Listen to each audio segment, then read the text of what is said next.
the next section now, which is all about connection to fishing. Hmm. So, how have you been involved with fishing in Montserrat? Well, I've been involved in fishing from quite a young age. I love fishing from ever since I could remember. Yeah, so I started fishing even before I was 10. I was fishing. Right. Started out, yeah. Yeah, you catch a fish, you take it home, clean it, and you fry it. Yeah, that it was like, yeah, catch, clean, and fry. That was, yeah, a joy at that age. But then, not everything that I wanted, or there were many things that I wanted that my parents couldn't afford. So then you end up fishing to sell the fish so that you could afford some of the things and, in a sense, help out your parents. At one point, we used to supply our parents with all the fish that they sold.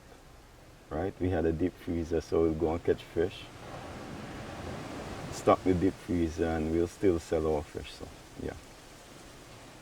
I was still going, yeah, going school.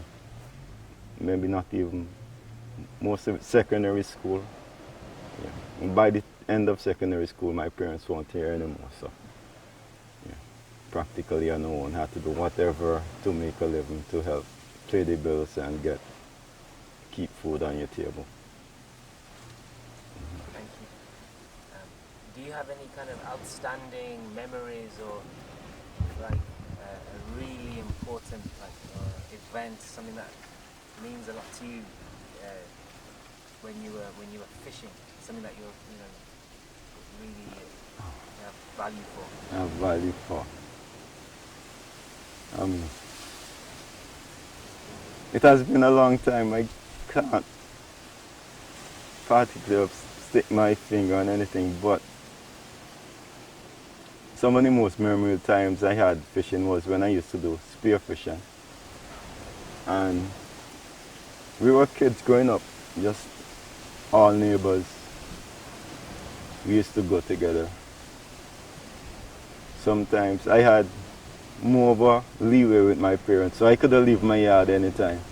But then some of the other guys, you would have to go and ask if they could leave and all of that. Even though I was younger than them, we'd ask for permission for them to come fishing, and we'd all go fishing, go spear fishing, catch what little fish we catch.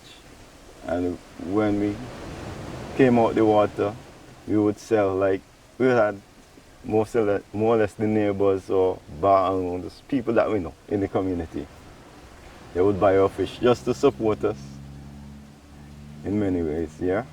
And then we would leave some, maybe we'll roast some fish and that sort of stuff, enjoy ourselves on the base show before we went back home, yeah? That's great, thank you. So yeah, we talked a bit about your memories of fishing and we know a bit about what you do now with fishing. Do you see yourself being involved with the fishing industry here in Montserrat in the future? Of course, yes. Yeah, I would say fishing is my first passion, right? I could remember, it could have even been night, and I had a friend, he called me and said, let's go fishing. I was ready to go fishing at any hour of the day, any hour of the night, any time. I was just, yeah, into it that much, yeah. What was it about fishing that got you into it so much? I can't really say, but I just love fishing. Mm-hmm.